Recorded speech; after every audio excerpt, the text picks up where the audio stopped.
the U.S. will have to send their sons and daughters exactly the same way as we are sending their sons and daughters to war, and they will have to fight. Because it's NATO that we're talking about, and they will be dying.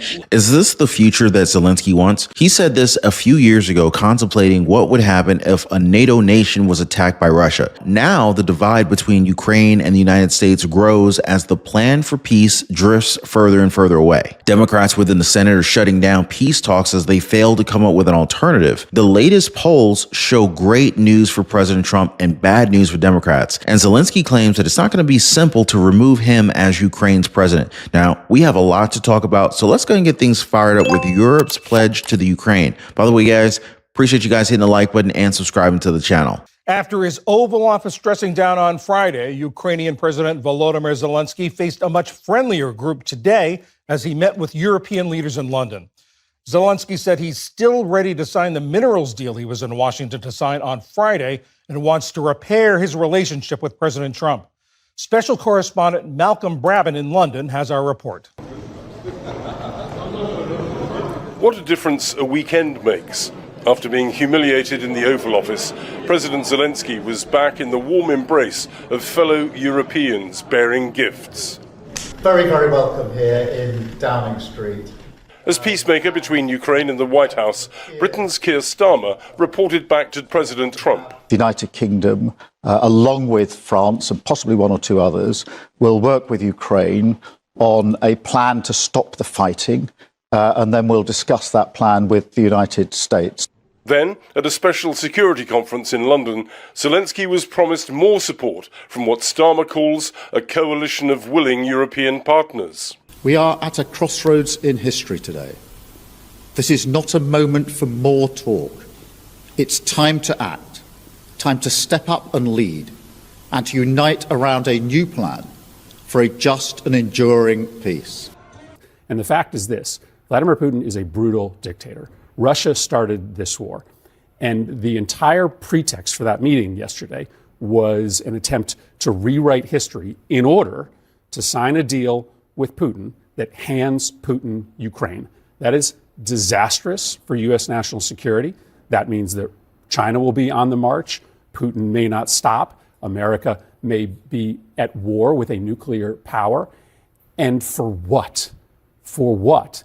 It appears as if America is trying to align itself with dictators, that Donald Trump wants us to have our closest relationships with despots all around the world, because that makes it easier for him to transition America into a kleptocratic oligarchy where Elon Musk and Donald Trump rule and steal from the American people. First of all, both President Trump and Elon Musk made their billions of dollars outside of politics, unlike many government officials who became millionaires within their term of office. So to say that these people want our money is kind of stretching it, isn't it? Also, is the script for the Democratic Party to push back on peace? Because we haven't heard a single alternative plan from them as to how this war will end. It's like they just want to keep throwing bodies into this war. And guys like Murphy continue with this narrative that the fight has to continue, that Putin needs to be stopped. And this is in line with what some of these European leaders have been saying, committing to send troops into Ukraine, which would feed into what Senator Murphy wants. The narrative is that he's calling for World War III. This also mixes well with what Zelensky has been saying, that he would give up his presidency if Ukraine is given NATO membership. But that act alone could end this war and start a global conflict. This is what we're hearing when we're listening to these kinds of statements, that a ceasefire isn't the way to go, and that the Democrats hate Trump so much that they would rather risk world wars rather than have him end the Ukraine-Russia conflict. Now, I believe Secretary Marco Rubio came in with some common sense when he went on ABC News recently. Listen. This is absurd. We are trying to end a war. You cannot end a war unless both sides come to the table, starting with the Russians.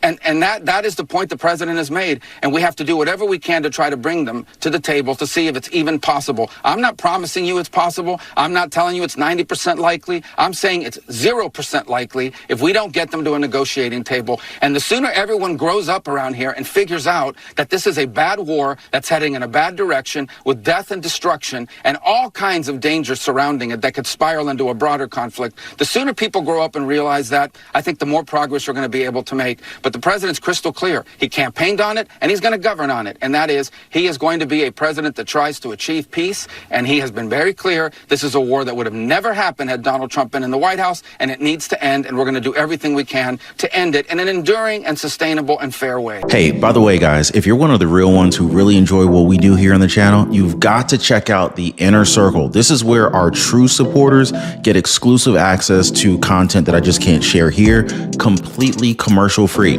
It's also the best way to keep this channel going strong. So if you want to be a part of something special, join us over there.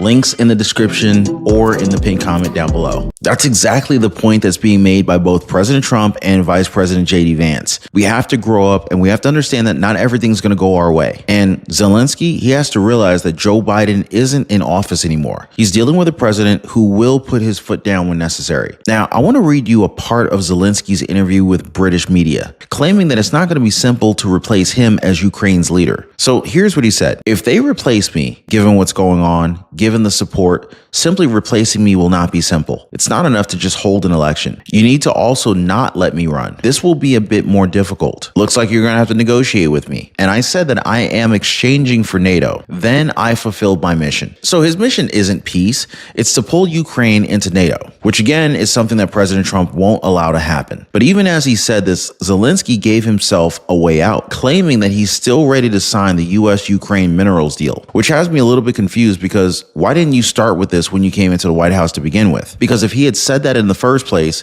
it would have been a quick photo op and things would have been done. And I want to remind you of this deal. It's going to give the United States hundreds of billions of dollars worth of rare earth minerals, which would give us a reason to protect the country. It would have been a win for both sides because Russia is not going to want to invade Ukraine when it's tied to the United States and its interests. Now, I want to show you a clip from Secretary of State Marco Rubio as he tore into George Stephanopoulos as he criticized the White House and President Trump. What have we done to placate the Russians? The only thing we've done is say, are you guys willing to talk about peace?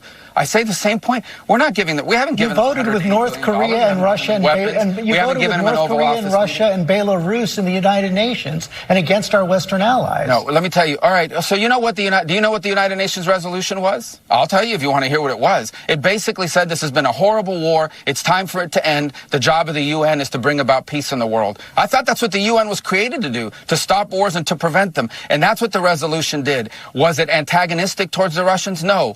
Back to the point. But it also didn't praise the Russians. All it said is, this is a bad war. It needs to end. And by the way, at the Security Council, which has not been widely reported, the first resolution on Ukraine that has passed the Security Council in 3 years passed this week because of the leadership of President Trump. And it's a resolution that says, bad war needs to end. Let's bring the two sides together. That's what the resolution is. Again, what is the United Nations for? Isn't it not a forum to promote peace in the world? And shouldn't our president, shouldn't we all be happy that we have a president who's trying to stop wars and prevent them instead of start them?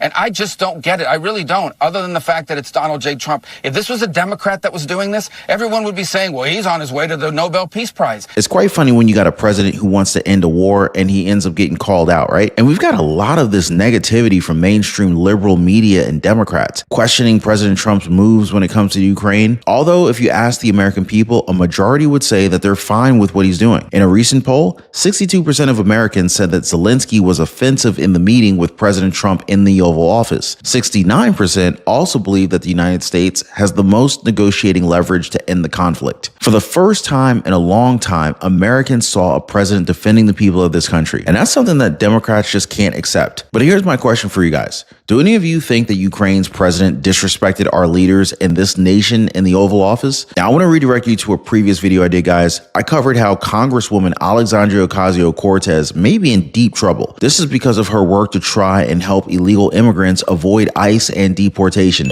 You got to check that one out after this one. As always, appreciate you hitting the like button and subscribing. We'll see you next time.